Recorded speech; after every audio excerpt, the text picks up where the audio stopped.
welcome back. We're looking forward to continue.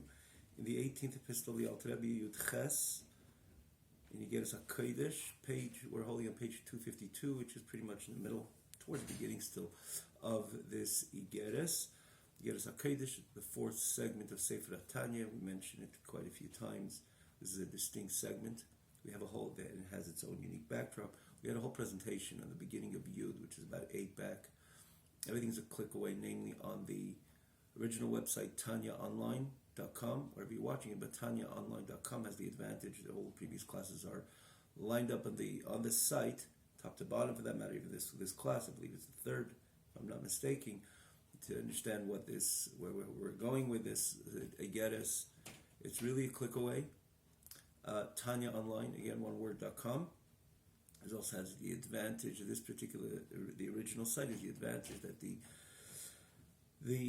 text is set up on a separate scroll bar and easy to follow as such.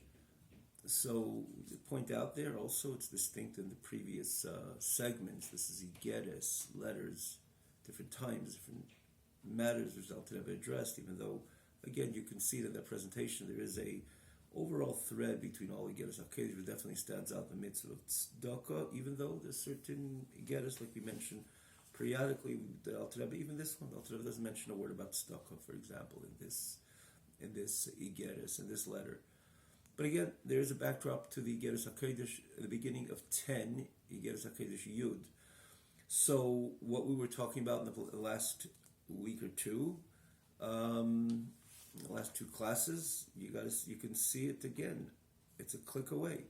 Alter Rebbe begins with a pasuk. This Igeres Yemayofis Mano Ava B'Tanugim. He explains this particular unique love, which is called Ava B'Tanugim, that the person is deriving pleasure and delight, and is parted, experiencing this connection, this intimate connection with HaKadosh Baruch Hu. Thus, the love is the greatest expression, the greatest.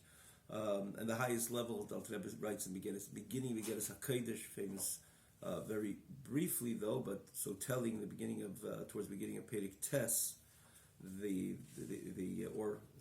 towards the end of Perek Tes, he writes Ava Rabba Yala B'Yavim means Ava Rabba V'Chibi Seira Madreg Savas Kishmish. There's mentioned last week. It's not fair to repeat in detail, but there's the love. The person is driven to something. He is.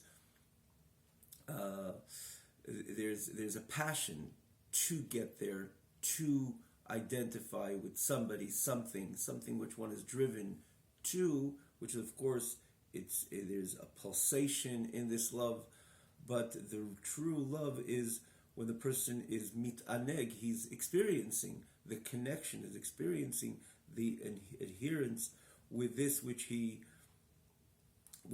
is driven to. This is already, the person reached there, and there it's more tranquil, more calm, but nonetheless the enormity of the pleasure, in this case with HaKadosh Baruch Hu, it's a Ava B'Tanugim with HaKadosh Baruch Hu, as opposed to the Ava Kirish Be'esh, when you're driven to something. Of course, there's passion, a lot of passion, but the greatest love and the greatest pleasurely love, delightful love, is when the person is already connected, Davik with HaKadosh Baruch Hu, experiencing the Dveikus with HaKadosh Baruch Hu. So this is what we spoke about in last week's class, or in the last two classes, and Alter Rebbe goes into Yiras Hashem, but this Ava, Yiras Hashem, again, as you recall, is dependent totally on the person. Yogaito b'yira, that a person's asked, did you toil in Yira Shamayim? We elaborate on this. Quoted, Mr. Alter Rebbe writes, and famously in Perek Membeis in Igeres in Lokuti Amorim. As we mentioned, we merited to conclude the first three segments, and it's all on the screen, which is, again, there's constantly cross-referencing. And in this case, as an example, the Alter Rebbe has a whole presentation in Membeis in Lokuti Amorim, the first segment, which is again a click away, about the idea of toiling in Yira Shamayim. Oy lebasar, quotes of Yerushalayim, woe is to the flesh, to the human being which did not toil in Yira Shamayim. As opposed to this love, this avarabba, comes as a gift from HaKadosh Baruch Hu. You can't get to it on your own. This comes Avedas Matonas Etinis Konaschem. Similar to the Kayin, one is a Yisrael. As much as he climbed the ladder of his Avedus Hashem, he can never become the Kayin. So too, this comes directly. It's called Avedus Matona. It's a gift from HaKadosh Baruch Hu, to have that Ava Rabbah, to have that intense, intense, pleasurely, and delightful love of the HaKadosh Baruch Hu, as opposed to Yira. Yet, when a person Shalom be Yira, where does HaKadosh Baruch Hu give that Matona? To someone who's already completing Yira Shamayim. He makes, he establishes. So it's not through this you get the no. He establishes a healthy tarmac for the Avos Hashem to land. Again, you can see it in the last two classes. And Al Torah begins saying v'hashenis, and then a second level of love, but this is inferior to this Ava B'Tanug, which is the highest level. Al Torah made it very clear in the very first, in the Kuti Amorim, in this page, it's the highest, it's the deepest, and it's understandable. Person is misanig al Hashem. He's together with HaKadosh Baruch Hu, and he is deriving this greatest and deepest delight in this connection, in this adherence with HaKadosh Baruch Hu. So V'hasheni is, many times this expression in Gemara, Leizu Avzu, start with the lower and continue with the higher and deeper. But in this case, it's the opposite. The first is the highest, the Ava B'Tanugim. And of course, because the Alter Rebbe is quoting from Shlomo Melech, Ma'yofis uman amt Ava B'Tanugim. So right away explains the Ava B'Tanugim. And again, you can see it all. It's on top of the way all the previous classes are set up. The latter classes are on the top left side of the screen, on the higher part. Mamish is within a few seconds, less than that. You got it all. And again, of course, talking to the newcomers, trying to follow the message over here. TanyaOnline.com, right on the top of the screen is the past two classes. V'hashenis. The second love, means the second love, which is again we just mentioned inferior, it's the love and the drive which the soul mitaveh is driven to, desires, has this lust and loves and is motivated to cleave to HaKadosh Baruch Hu, litzireh b'tzireh achayim, to be one with the knot of life, which is HaKadosh Baruch Hu, of course. Hashem hu elikim chayim, Hashem elikim emes hu elikim chayim. True life is HaKadosh Baruch Hu. No need to explain or elaborate. So a person wants to be close to life. And the closeness of HaKadosh Baruch Hu is so good, it feels so good for the neshama. And that's what it wants. And it feels terrible and it knows it's bad. Literally translated. And truly so. It's bad and very bad. Ma'id. I mentioned many times, Alter Rebbe adds the word ma'id, similar to when the Torah adds ma'id, it's on a different level. Verala ma'id is very bad for the neshama. Yisrachik mimani, he's baruch to distance himself from HaKadosh Baruch Hu, chas v'shalom, heaven forsake. Li is mechitza shel barzel. We say Rachmana litzlan, chas v'shalom, the message, it's not literally translated as Rachmana litzlan, heaven forsake, but may Hashem have pity and peace, meaning to say, Chas v'shalom, so essentially negated this phenomenon to be a mechitza. There should be established mechitza shel barzel, a wall of metal, me'achitzeinim, from the negative, impure forces, which would be mafsekes chas v'shalom, will divide the Yid with HaKadosh Baruch. So that love is not so much a delightful, a pleasurable love, but it's a drive. I want to be close to HaKadosh Baruch. I want to be together with HaKadosh Baruch. I never want to be connected. I never want to sever with HaKadosh Baruch, even for a moment. We gave the example, which I think perhaps is pretty much a good example over here. A child goes with their parents to a amusement park, as an example, and it's all excited, dancing the aisles over here, or the paths, looking at this ride and that ride. I want this, and I want that, and I want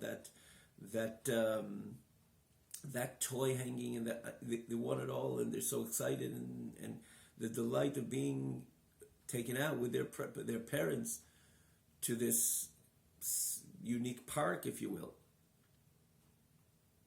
And the child is all excited. The child will turn around and not see his or her father or mother, even for a moment. They made a wrong turn, they went left, they went right, whatever. The child is devastated to an extent that it doesn't want anything. Literally doesn't want anything. It just wants to see its father and mother, or mother, or both. Doesn't want anything. And but guards will come over here. We're giving you a free bracelet. Go on any ride till we'll find your parents, and don't worry about it. And the comfort, and true good people. They're not deceiving the child. They're going to look out for the parent. Make sure the connection is in 5 minutes, 10 minutes. Meantime, calm down. Do whatever. Even offer free rides. The child is not interested in anything. It does not only not interested. It's beyond that interested. It doesn't mean anything for me. Even a moment ago, it meant a lot for the child, meant everything for the child. Now it's not interested in anything. It just wants to see father or mother. That's all it wants. And the devastation is so profound. It would scream and cry as we see it. The child would scream and cry, that is, and we see it. But it's all overall good. No, but I can't be disconnected even for a moment.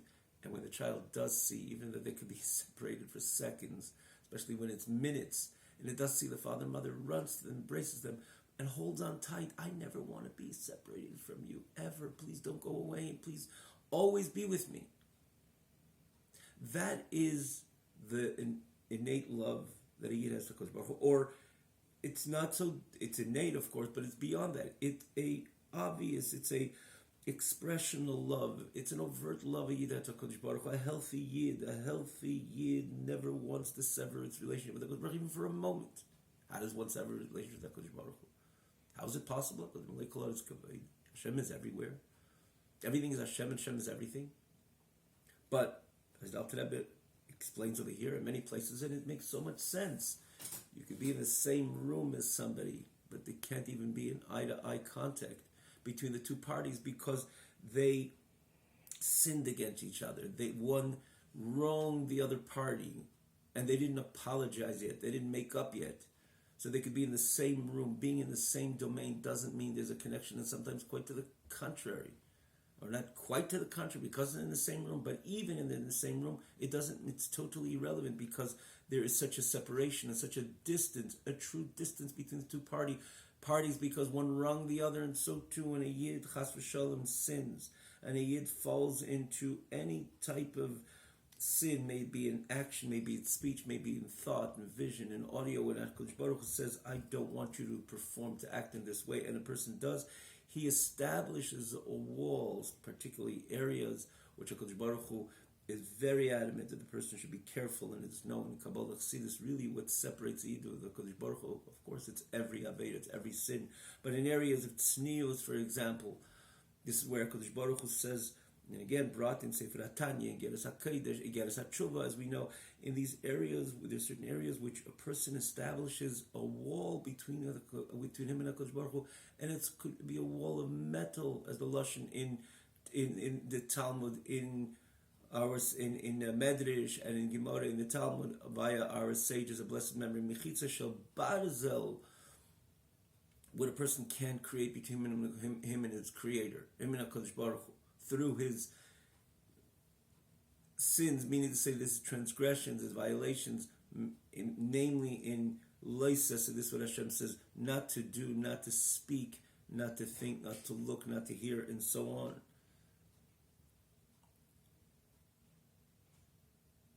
And the Yid knows that this is a true wall, because Torah tells him that there's a separation now, and a separation with a mechitza shel barzel, which mechitza shel barzel is a lot of precision in this, because you can't just let me pull this wall down. You could pull a wall of thin wood down, perhaps, or maybe even thicker wood, maybe, but not a wall of metal. It takes a lot to bring down a metal wall, and the way to bring down the metal wall is the Alter Rebbe has in Geras HaKodesh, in Geras HaTshuva, that is, and of course famously in Perek Yud Zayin of Likutei Amorim, it's a click away. Geras HaTshuva would be the third segment in Sefer Tanya. The person leiv nishbar v'nitke, a broken heart, a broken spirit, melts the metal wall and opens up that pathway between him and his Creator, her and her Creator. Famous expression, there's nothing more whole than a broken heart, because that melts away the wall, that separation. But in the onset, a Yid does not want to establish a separation, which again, that separation comes from the what separates. It's a metal wall, but it's figuratively speaking, of course, it's the negative energy associated with the tuma and klipas the impure forces which the person connected to and engaged with when they performed this which Hashem says not to, when they violated this what Hashem says not to talk or think or do, and so on. So they establishes the wall. The wall is called mechitza barzel, which is again a terminology which demonstrates that it's real. You know, a little small fence, bend the fence, and you're on the other side, or you could bring down the fence. But Chachamim wanted to say, our sages of blessed memory wanted to say that when a person chas v'sholem establishes that violates and transgresses this which Hashem says not to do, to think, to talk, and so on, they are creating a separation which between them and HaKadosh Baruch Hu there is a wall of chitzainim, which are the negative forces, and they stand stubborn. They don't allow that fluidness. They don't allow that seamless relationship which the Yid wants to have and is meant to have with HaKadosh Baruch Hu, with their Creator. They block that lucidity which naturally exists between a Yid and his Creator, a Yid and his Avinu Shebashamayim, their Father in heaven. And that is the biggest nightmare for the Yid. And this is the love which he's talking about over here. A Yid wants to be connected. It's not about the experience in this case, in comparison to what we learned in the past two classes. There, the Ava is an experience, delightful, pleasurable experience. Here, the love is just, I want to be together with HaKadosh Baruch Hu. I never want to separate myself from HaKadosh Baruch Hu. It's difficult, it's negative, it is bad, literally translated to distance oneself from HaKadosh Baruch Hu, chas v'shalom, to establish a wall of metal, me'achitzainim, which are these stubborn energy, which is again associated with tum and klipa and sitra achra of the impure forces, which mafsekes chas v'shalom, which establishes this division between me and HaKadosh Baruch Hu, between the Yid and HaKadosh Baruch Hu. That is again the most difficult experience that the neshama, the Yid, would ever want to experience, and it only as such for the neshama always wants to just be close in the bosom of HaKadosh Baruch Hu. So it's not so much the experience, it's about that reality. Like in this very example, the child just wants to see, wants to know that their parents are always with me. Hold on to me tight, hold my hand, we're going to do this together. Yes, we're perhaps going to enjoy that day at the park as an example, just as an example, of course, but nonetheless, I want you to be with me all the time. And as the Yid navigates Elam Haza, there's only one thing which they want. And of course, they're navigating in Elam Haza is not enjoying a park or this ride or that ride. It's just doing what Hashem wants, and Hashem wants to give all the brachas to every single Yid. They should feel comfortable in their 24 hours, which is of course all about Avodas Hashem, as the famous Rambam. So we have the davening of a Yid, the learning Torah of a Yid, the doing mitzvahs of a Yid, and of course giving tzedakah via the Yid. But around the 24 hours a day, a person serves HaKadosh Baruch Hu, is the famous Rambam, Tur Reish Lamed Aleph, I believe, famously pointing out that a Yid serves HaKadosh Baruch Hu even when they sleep and they eat, in any involvement, any engagement with matters of Elam Haza, because in the end of the day it's under the banner of Avodas Hashem, and therefore it is categorically defined as Avodas Hashem, a service to HaKadosh Baruch Hu. But yet, nonetheless, there's different expressions in this very services. You cannot compare when a person eats his lunch to when the person's standing and davening, or the person's learning Torah, or the person's giving tzedakah. So we go ahead with our life in Elam Hazeh, in the different various ways of serving HaKadosh Baruch Hu, and we're meant to do it b'simcha v'tuv levov, with joy and gladness of heart. Now, of course, we ask HaKadosh Baruch Hu it should be a smooth ride, a smooth experience. But within that smooth experience, or together with that, or in the spirit of that smooth experience, it's all about I always want to be one with HaKadosh Baruch Hu. And Hashem, hold on to me, and I never want to sever my relationship with you even for a moment. Which is the love which the Alter Rebbe defines over here. Vashenis. This is that love which exists innately and inherently by every single year. As the Alter Rebbe continues, Avazu, different than the previous Ava, that experience of Ava b'tanugim, which Shlomo Melech alludes to, Mayafisu Mana'amt, Ava b'tanugim, that's a gift coming from HaKadosh Baruch Hu.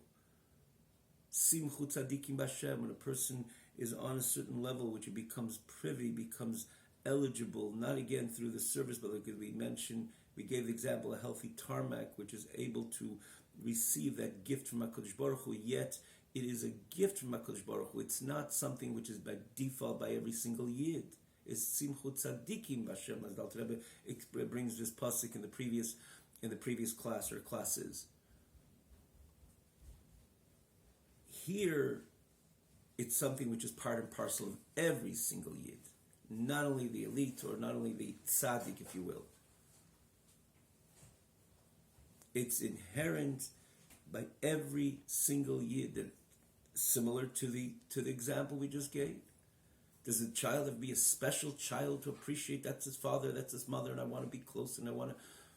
Not at all. It's inherent and innate in every child, and therefore the experience exists by every single child. A child of 5, 6, we're not talking about the 16-year-old, which is a little more independent, but here a child of 5, 6 years old, it's just so natural that they always want to be together with their parents, especially in the public.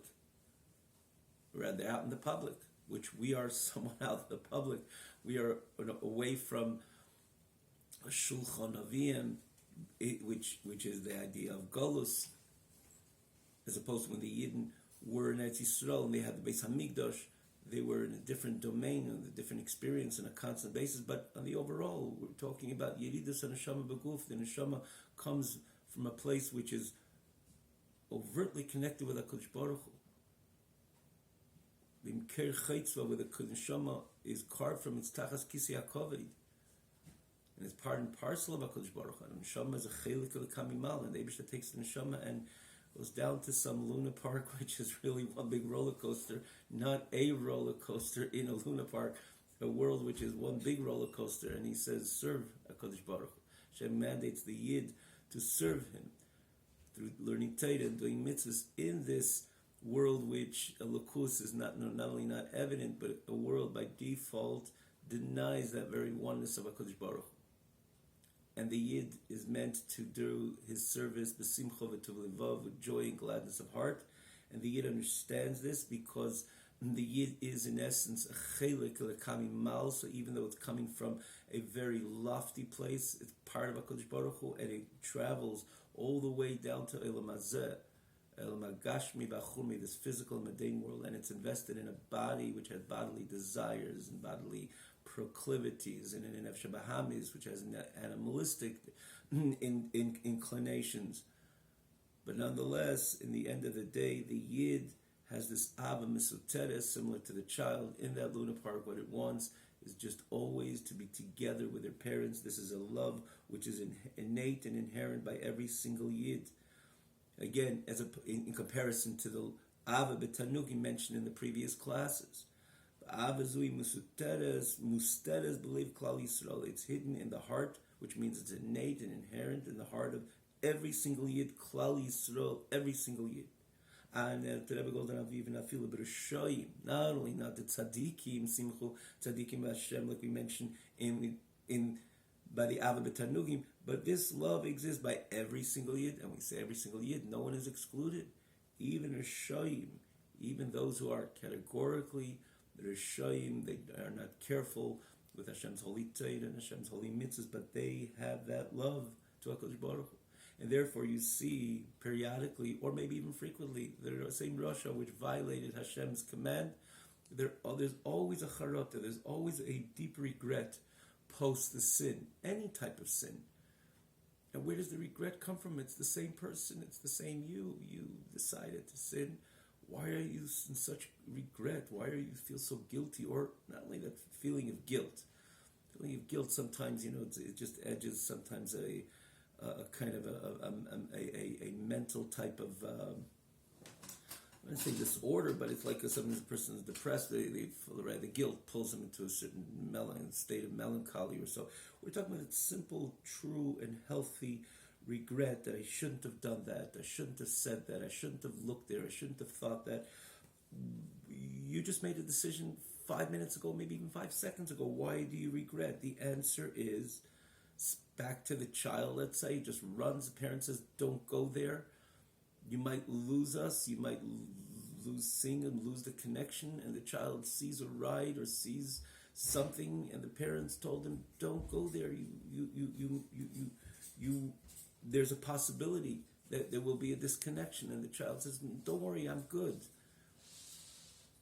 And it runs over to this place or somewhere even a little more distant, and that is the reason that there is a disconnect.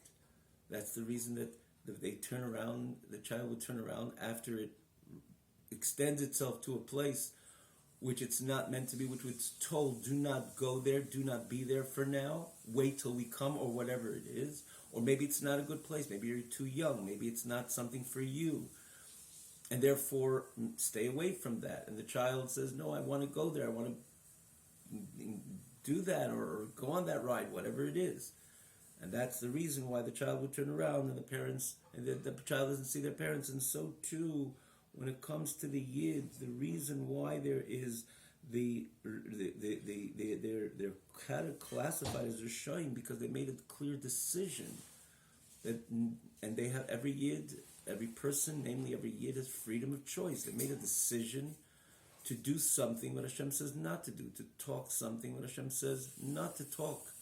And so too, to think, to look, and then the person does that, and of course they establish that mechitza, that partition between them and HaKadosh Baruch Hu, but right away, as a Yid, they have regret because innately and inherently, they have that love to HaKadosh Baruch Hu, because even that Rasha has a chelik of the kamimal mamash. The neshama didn't go away anywhere. The neshama is right there. The neshama is part of HaKadosh Baruch Hu, and therefore that love of the Yid to HaKadosh Baruch Hu, described over here, this nefet, this ahava shenis, exists by this Rasha as well. And even though this Rasha made a clear decision with their freedom of choice, they took the great gift of freedom of choice and they utilize it in a negative way, doing or thinking or talking or in different ways, violating this what Hashem says not to do, to think, to talk, as an example. Nonetheless, thereafter, they have mitchartim, they have charota, they have regret. Why? Because they are child. We are children, lavim shebashamayim. We always, like the child, despite it knows that the parent says, don't go there, it's too far. And it goes, and it loses sight of the parents. The child runs back and regrets that it made this decision and runs back to look out for the parents and hopes to find the parents, and with the time they will. How long? 5 minutes or 5 or 2 minutes or maybe 5 seconds. But there's the time and there's the disconnect based on the decision of the child.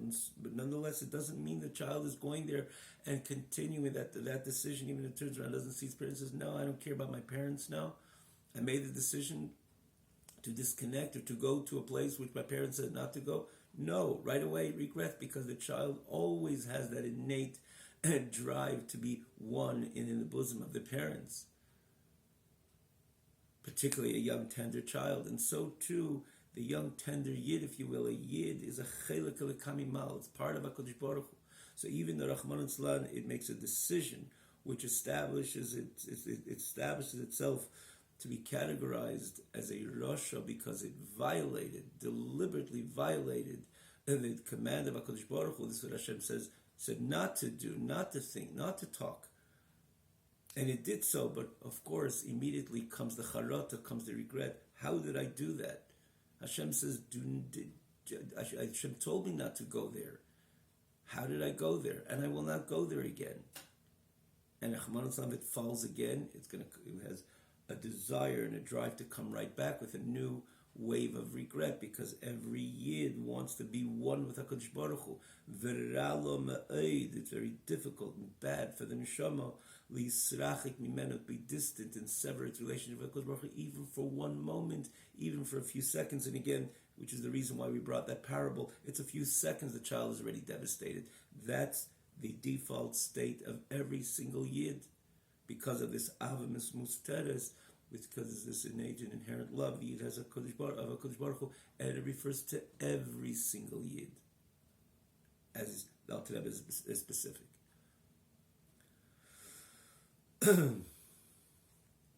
But we know that as kids, back to the example, even something that the kid would understand that it was no good, and it feels terrible, but sometimes the drive to go to a place it's not meant to go, and it's told not to go, re-arouses and motivates the child again to go to, and again regrets, and again looks out for the parents, and again only wants to be connected.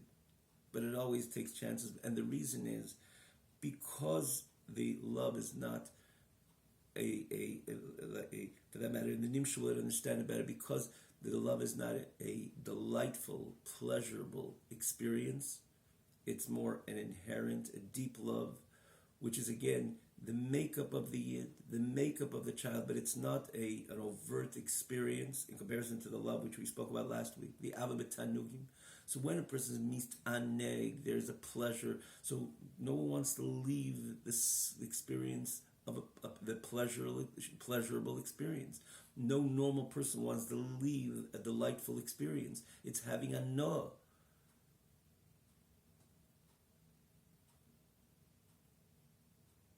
And therefore, this love is associated with tzaddikim, which are always close, very close to the Kodesh Baruch Hu, and as such are able to, when HaKadosh Baruch Hu decides to gift them with this love, are able to experience this delight and pleasure with HaKadosh Baruch Hu. But this latter, because it's innate and inherent, means to say it's not an overt experience. It's not a delightful experience. That's why the person could step away, come back, step away, and come back. Rachmana litzlan. And that's what the Alter Rebbe goes on, and he says, because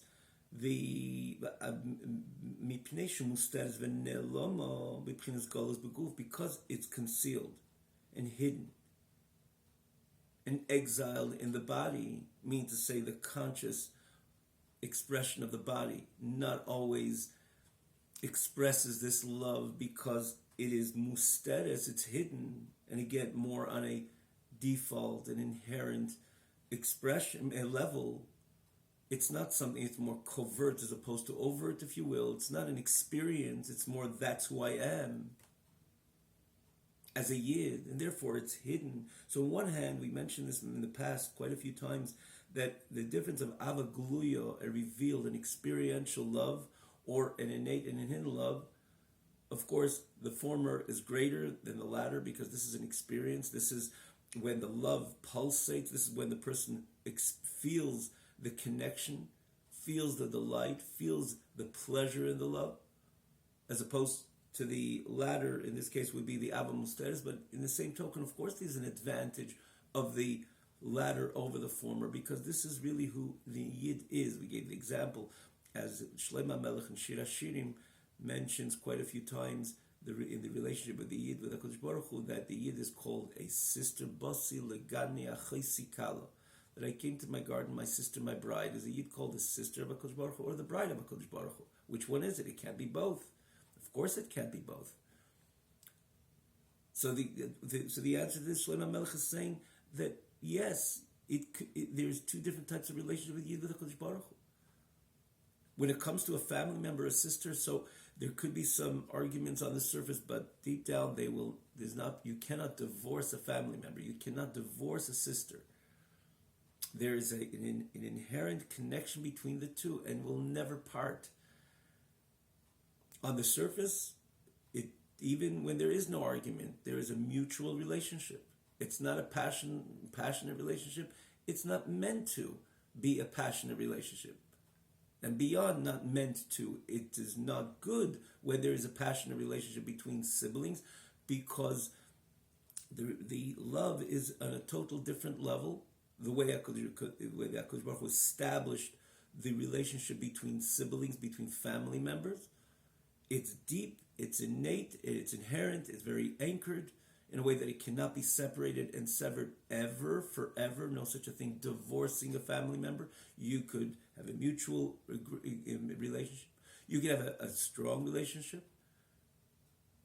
a demonstrative relationship. There could be even arguments, and there could be quarrels, and there could be beyond that, as exist in family dynamics.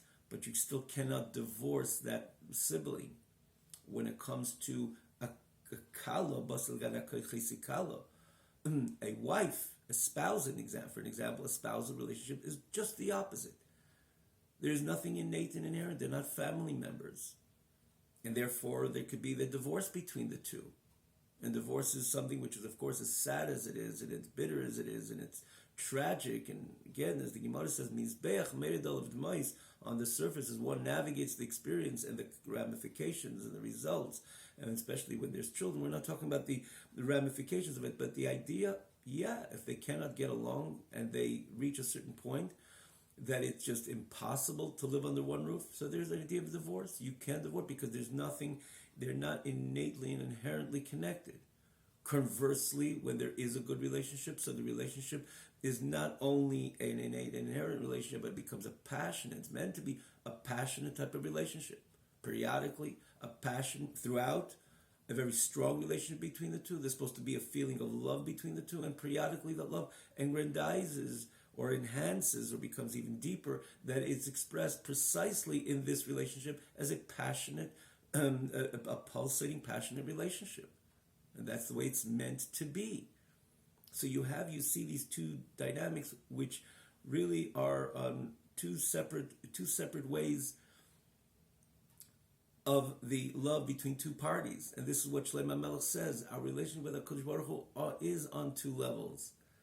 The achaisi, which if you will, this would be similar to the achaisi and kalosi. Achaisi kala, the first is more the kala, the idea of the ava b'tanugim, while this is more the innate and the inherent. But again, you have the disadvantage when it comes to something which is innate and inherent. They can't divorce, but there could be, as there is, perpetual quarrels, and again, as exist, unfortunately, immaturely, many times exist between family and siblings, which you think about it, this is the closest one can get, of course, just below, or parents and children, which sometimes could also become frictional, as an example. But with siblings, it seems something more evident. But there are siblings, they're coming from one parent, from one set of parents. Yes, you cannot divorce them because there's an inherent connection, and one knows about the other and feels the other. But on the surface, there could be not only some negative mutual conduct between them, but it could be overt quarrel.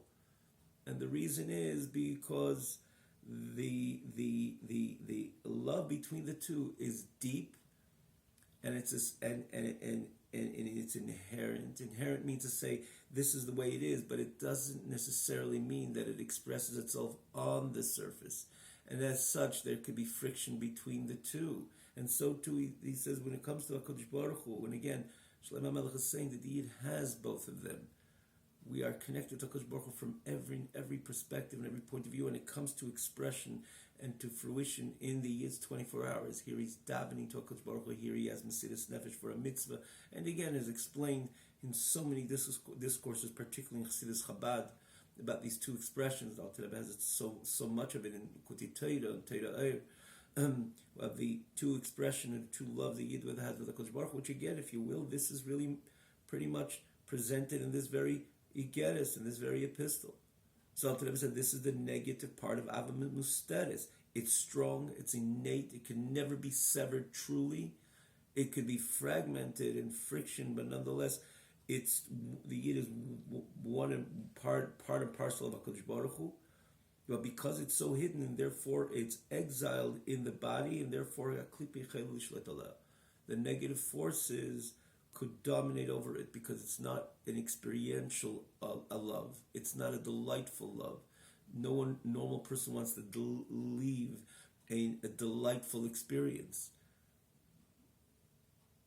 Step away from a delightful experience, it kind of goes against the grain of the human condition. In this case, it's not experiential love. It's an innate love. It's an inherent love. And therefore, the klipa could dominate over it. As we just explained, again, the difference of chaisi and rayasi.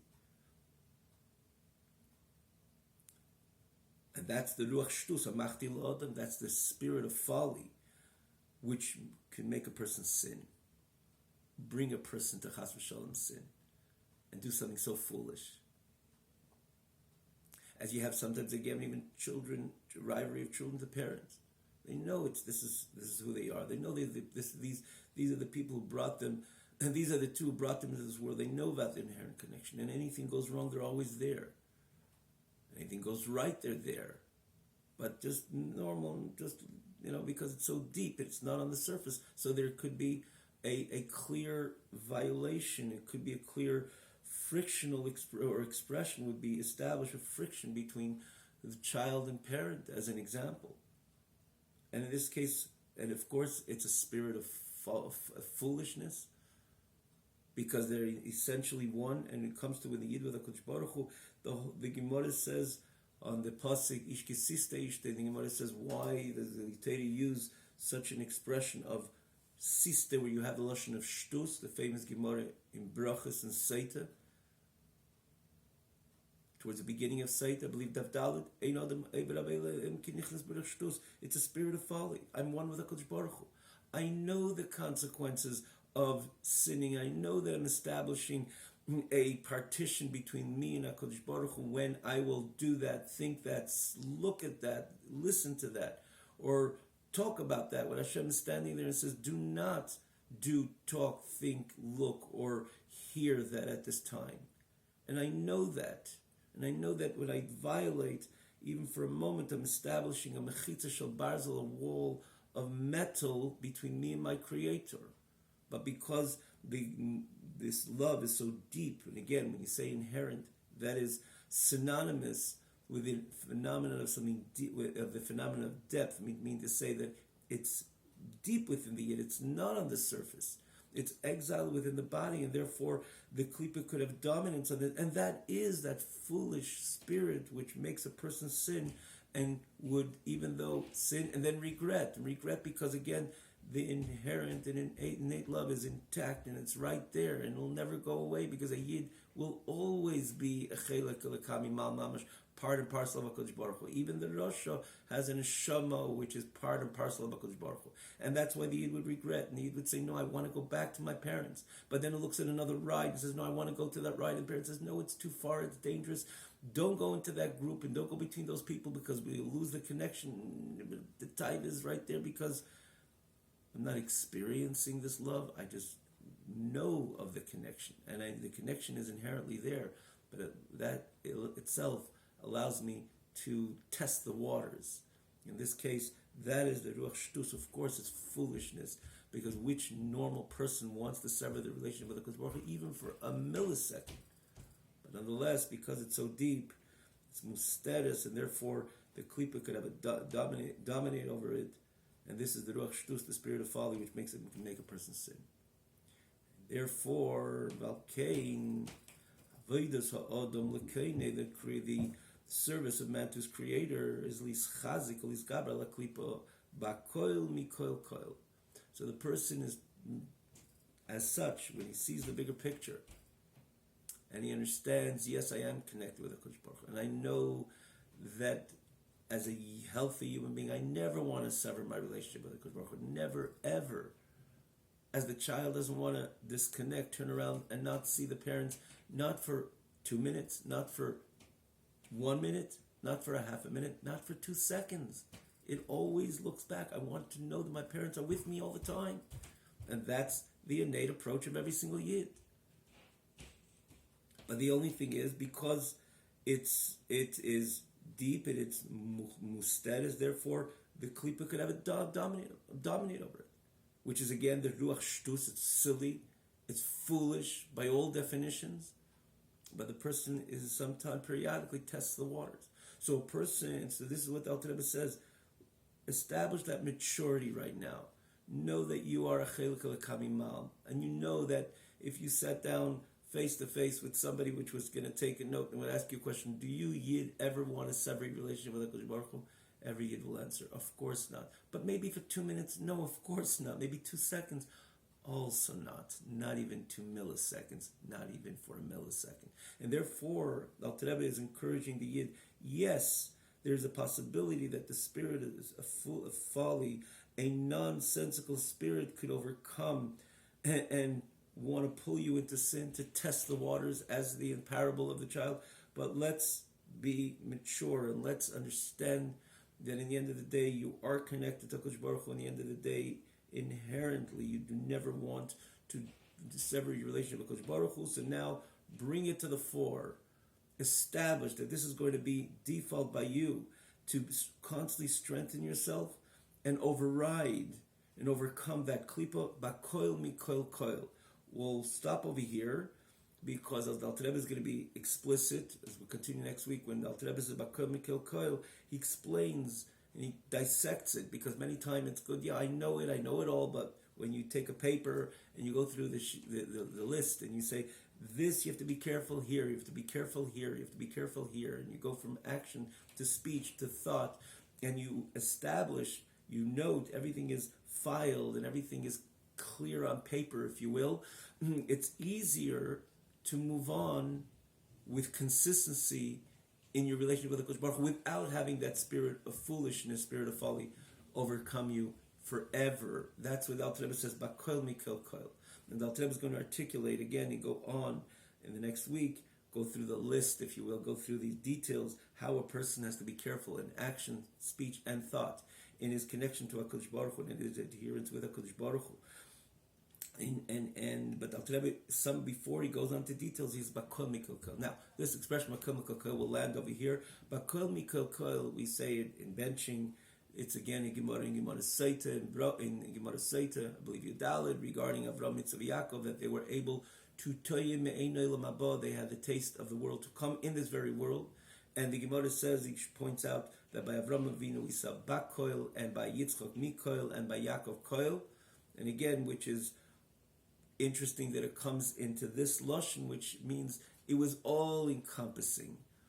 That there was a complete seamlessness between them and their creator, between them and the Olam Haba sensation, even though they lived in Olam Hazeh, which usually there is a difference of the neshama experiencing the tainug of the neshama, again, in Olam Haba, in the world to come, the way it is in this world. Here it's less pleasure, less a pleasurable experience, more a service, more servitude, more hustle in the Yid Avedus Hashem. That's the way it's meant to be.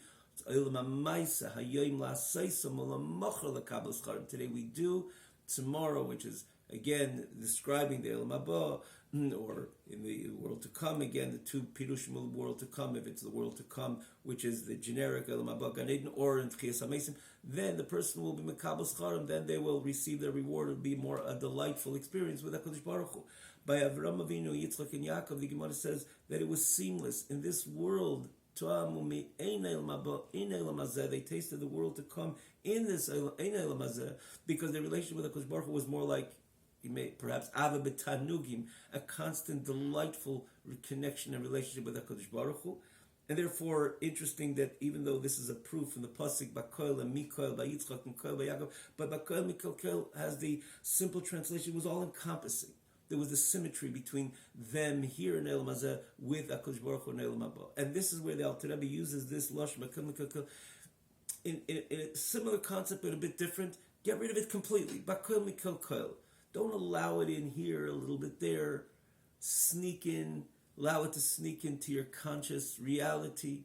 Just a bit. Test the waters just a bit. Come back. Go out, step out, come back. And sometimes you step out a little too far. And then you're also coming back because you still have that Ava Musteris. Alter Rebbe says, let's be mature. And let's understand that innately and inherently, we never want to sever our relationship with HaKadosh Baruch Hu. And therefore, let's stop for a moment. And again, this is part and parcel of that expression of the love of the Yid to HaKadosh Baruch Hu. This love, even the Ava Musteris. And this Ava, which the Yid, as the Alter Rebbe begins, Chasheko, it desires to be one with HaKadosh Baruch Hu, never sever its one with HaKadosh Baruch Hu. Get rid of it. Get rid of this which could fragment that Ava. Fragment that relationship with HaKadosh Baruch Hu. Because it's so innate, inherent. It could be the Ruach Shtus, but let's get rid of the Ruach Shtus. How much should we get rid of Shtus? Bakoil Mikol Koil. Let's stand maturely and get rid of it completely once and for all. As the Alter Rebbe is going to articulate the Bakoil Mikol Koil in the next part of the Pedic, which we look forward continuing next week, in the next class. Haba aleinu l'teva. Have a wonderful night.